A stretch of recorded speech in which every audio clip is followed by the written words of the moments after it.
Okay, the same rule may apply theoretically to the BJP if perhaps the Congress or somebody else were to split the BJP, perhaps even from within. If someone from within the BJP were to split it, then perhaps this question could be legitimately asked. You haven't still answered the fundamental question. Is Uddhav Thackeray using this as a pretext to somehow deflect onus from his own mishandling? Now remember, viewers, something like this transpired just after the election result. If you remember, viewers, the Shiv Sena and the BJP were allies. They come out of an election and suddenly Uddhav Thackeray outmaneuvers the BJP. That actually tried to pull off a coup of its own. Very complicated, viewers. But everything about this has been opportunistic. The fact here is, why is Uddhav Thackeray, does he have the grounds to attack the Election Commission? That's the fundamental question.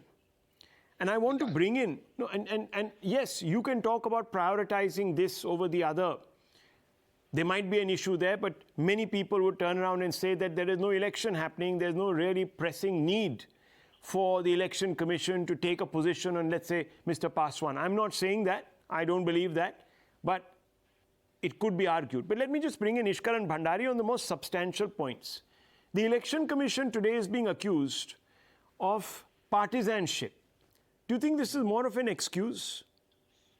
It's an absolute excuse because there is no partisanship. They went in with the factor and they have given it out their judgment that 76% of the vote cast for Shiv Sena are with the MLAs which are with Mr. Shinde, the Chief Minister of Maharashtra. So 76% they are deciding, and they say that it's an objective criteria on which we can decide very easily. But before we come to all that, let us, because you gave many examples of succession politics, I think a better example is Tamil Nadu, where a Taring leader died and there was a succession battle. After the death of MGR, Janki, his wife, became the CM for 22 days. The MLAs are overwhelmingly with her, but she could not prove it in the assembly. A president's rule was imposed by the Congress government at that time. And what happened thereafter?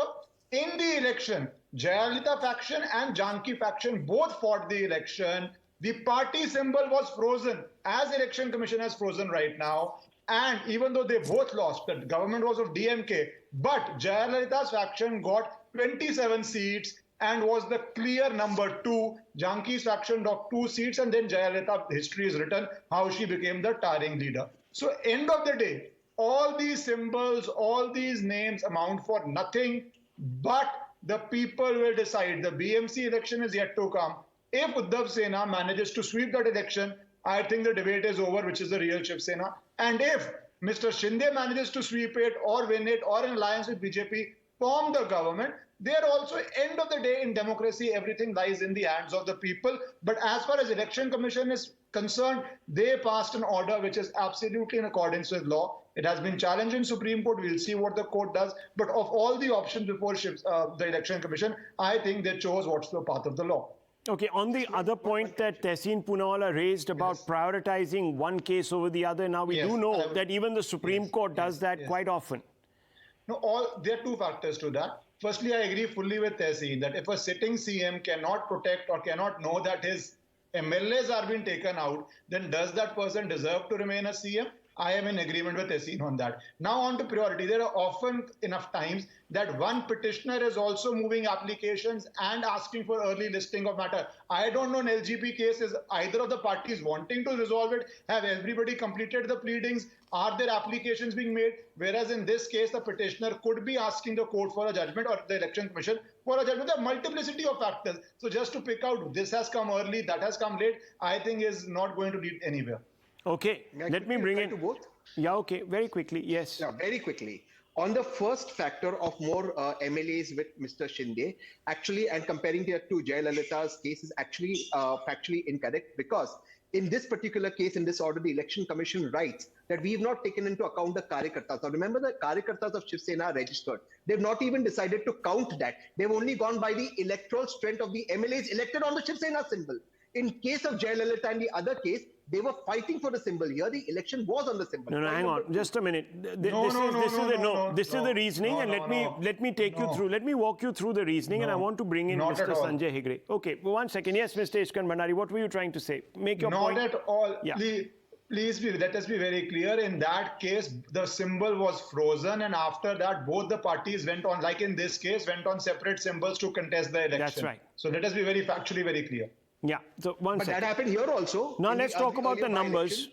Let's talk about the numbers. So that is why when they are deciding the issue, they decided as to who has the most elected numbers and who has the most, how the people have voted. Yeah. So that let me very quickly, But that how the was not by people have Shiv voted. Sena, Uddhav Thackeray, not by. One second, Tehseen Poonawalla, Sena. please. Okay, just 1 second. Let me just go over clause 124. It's very important.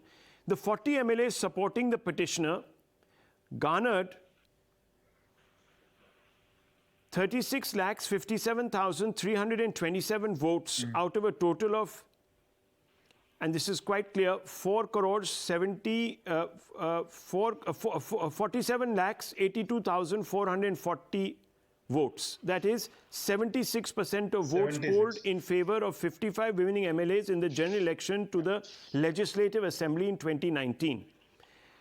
This contrasts with 11,25,113 votes garnered by the 15 MLAs whose support is claimed by the respondents. That is 23.5% of the votes polled in favor of winning 55 MLAs.